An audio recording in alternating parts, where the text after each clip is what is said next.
Daniel sat quietly, his hands still resting lightly on the steering wheel, but his mind was racing.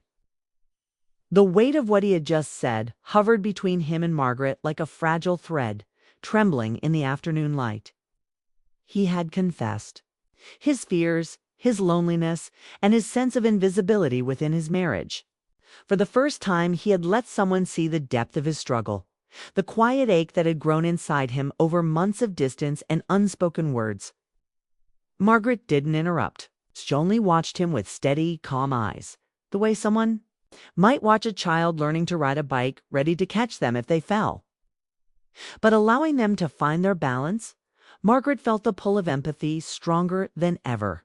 She wanted to say something reassuring, something that would make all this pain vanish, but she knew better. Daniel needed to speak. He needed to release the thoughts that had been bottled up for far too long. Silence stretched for a moment. A comfortable pause where the engine's hum and distant traffic were the only sounds. Then Daniel exhaled slowly and began again. "I've tried everything," he said quietly. "I've tried talking to Elise. Really talking. I've tried planning dinners, little surprises, even notes and messages. But nothing seems to reach her."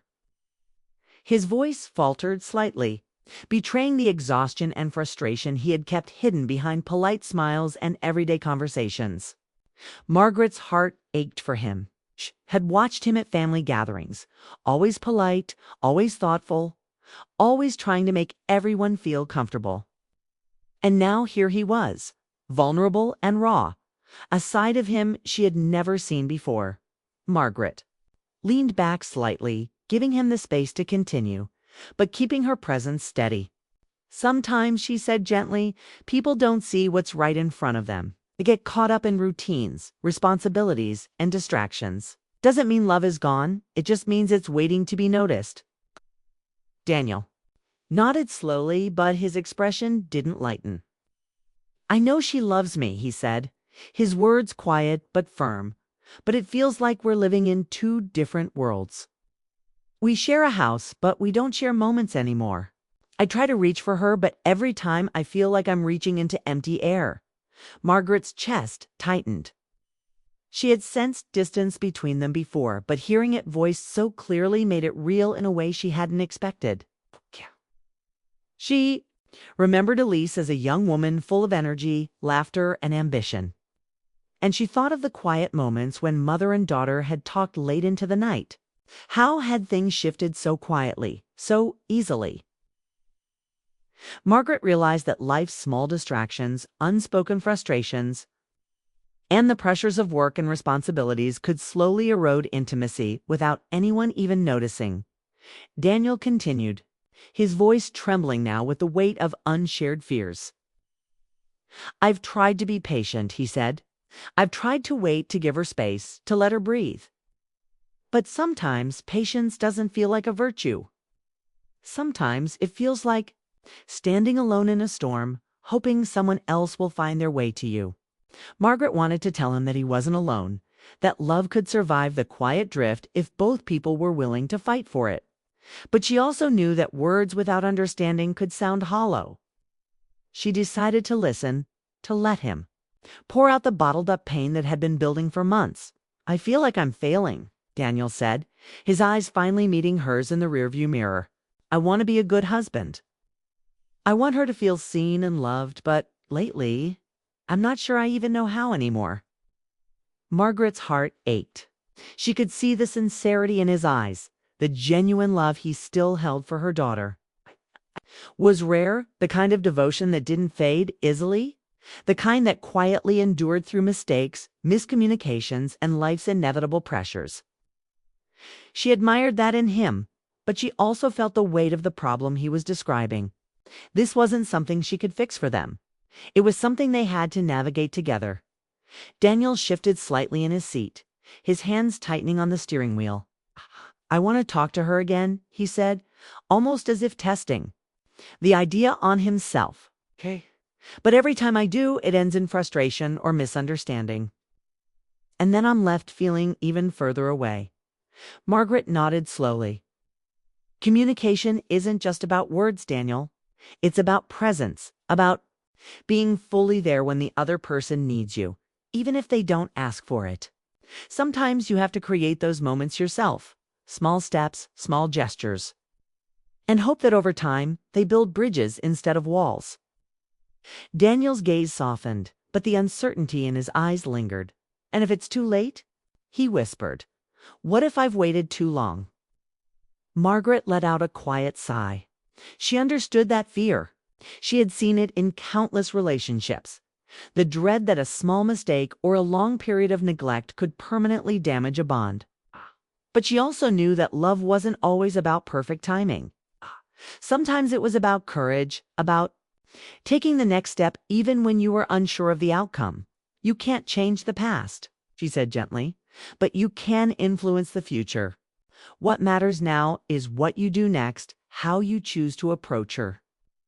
How you show her that you're still here, still willing, still committed. Daniel exhaled slowly, a mixture of relief and tension. He had carried these feelings for months, maybe years, silently enduring, hoping things would improve without confrontation. But talking to Margaret, sharing the raw truth of his heart, had given him a sense of clarity. He realized that hiding, waiting, or pretending everything was fine wouldn't solve anything.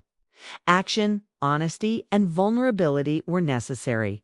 Even if frightening, Margaret noticed a flicker of hope in his eyes, subtle but undeniable.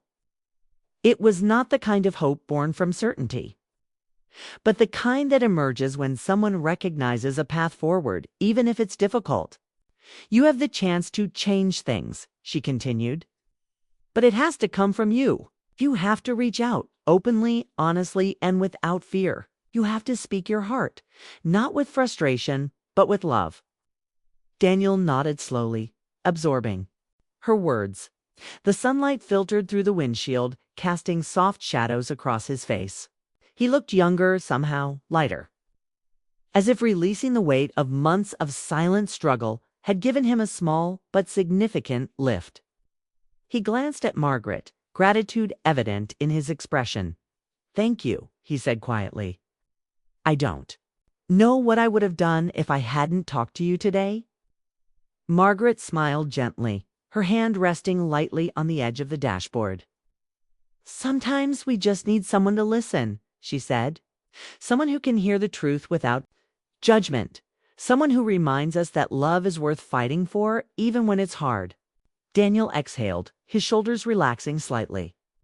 For the first time in months, maybe years, he felt a sense of direction, a flicker of hope that things could improve. He realized that the fear of losing Elise had been compounded by silence, by unspoken words, and by distance that could have been bridged with honesty. Now he understood that he had to speak, not just for himself, but for the bond they had shared and the life they had built together. Margaret remained quiet, allowing him the space to process his feelings. She didn't need to offer solutions. The right words would come from him. Her role was to support, guide, and remind him of the strength of love that had brought them all together as a family.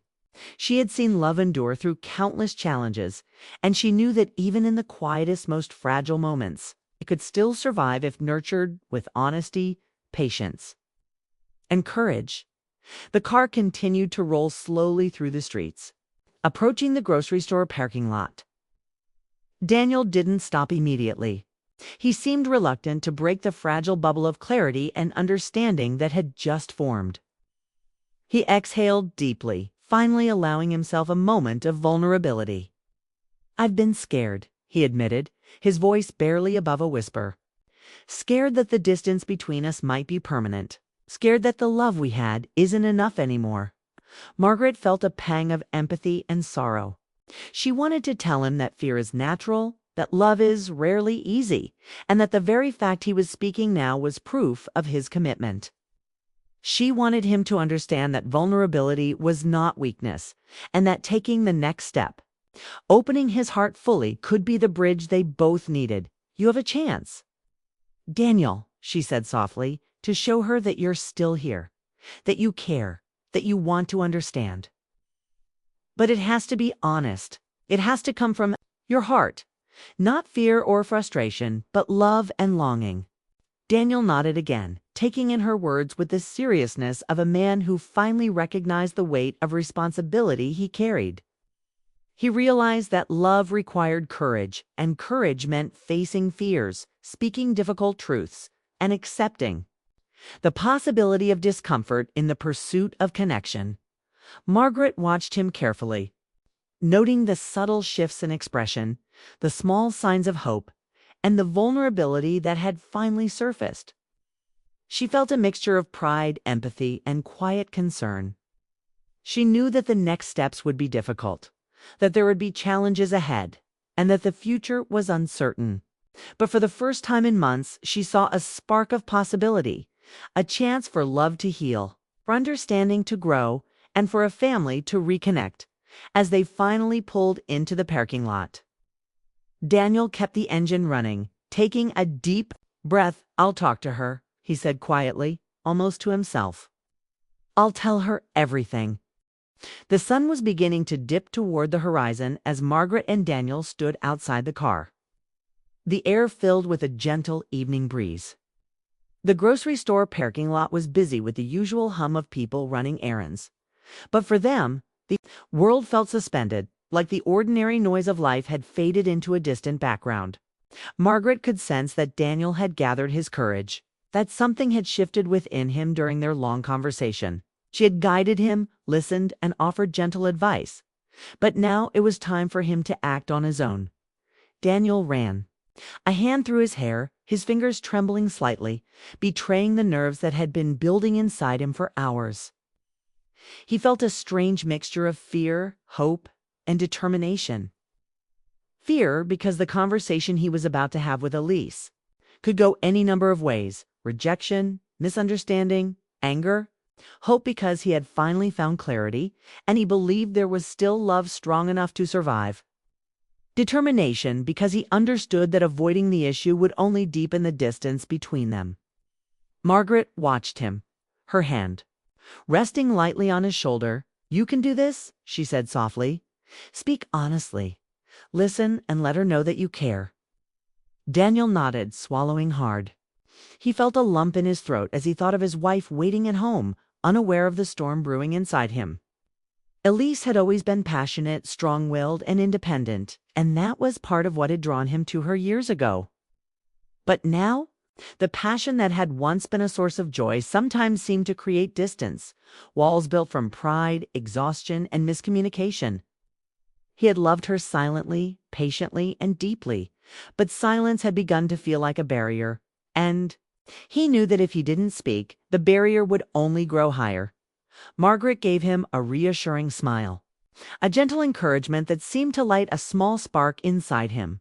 "Love is rarely easy," she said, "but it's worth the effort. If you truly care, you'll find a way to reach her heart, even if it's difficult." Her words resonated within Daniel like a quiet anthem, reminding him of the commitment he had made and the reasons he had fallen in love with Elise in the first place. He took a deep breath, steadying himself, and decided that he would speak from the heart, without fear, without excuses, without hesitation. The ride home felt longer than usual. Daniel drove in silence, lost in thought, replaying the conversation he would have with Elise in his mind.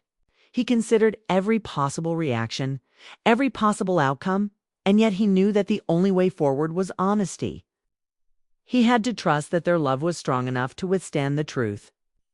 Margaret remained quiet beside him, offering silent support, knowing that sometimes words could only do so much. The journey had been more than a ride to the store. It had been a turning point, a moment of awakening that gave Daniel the courage he had been lacking. When they arrived home, Elise was in the kitchen preparing dinner as usual. The smell of fresh herbs and simmering sauce filled the air, but it couldn't mask the tension that Daniel felt as he stepped through the door. He watched her for a moment, taking in the familiar sight of the woman he loved, the way her hair fell around her shoulders, the soft movements of her hands, the faint smile she offered when she noticed him. Everything about her reminded him why he had chosen this life, why he had committed to her, and why he still believed in the strength of their bond. "Elise," he said softly, his voice trembling with emotion. She turned toward him, sensing the seriousness in his tone. "Can we talk?" Her brow furrowed slightly, curiosity mixed with concern. "Course," she replied, putting down her utensils and wiping her hands on a towel. Daniel took a deep breath, feeling the weight of the moment pressing down on him. He knew this conversation could redefine their relationship, and he wanted to approach it with care. Honesty and love. He began slowly, speaking from the heart. "I've felt distant from you lately," he admitted. "I've tried to be patient, tried to reach out in ways I thought would matter. But I realize now that I haven't been honest with you about how lonely I've felt." Elisa's eyes widened slightly, a mixture of surprise and concern. "Daniel," continued, his voice steady despite the emotion rising inside him. "I love you, Elise. I always have. But lately, I felt invisible in our marriage, like I'm living alongside you instead of with you. And that scares me because I don't want us to drift apart." Elise remained silent for a moment, processing his words. She had been so focused on her work, her responsibilities, and the challenges of daily life that she hadn't realized the quiet despair growing within Daniel. She looked at him now, really looked, and saw the truth in his eyes, the vulnerability, the longing, and the sincerity that had brought him to this point. Her heart ached with the realization that she had unknowingly allowed distance to grow between them. I didn't realize," Elise whispered, her voice trembling. "I've been so caught up in everything else that I didn't see how much you were hurting. I'm so sorry, Daniel. I never wanted you to feel invisible." Daniel reached out and took her hands in his, feeling the warmth and familiarity he had missed for so long. "I know you didn't," he said gently. "And I'm not blaming you. I need us to find each other again, to remember why we fell in love, to rebuild what we've allowed to slip away." Lise nodded, tears welling in her eyes.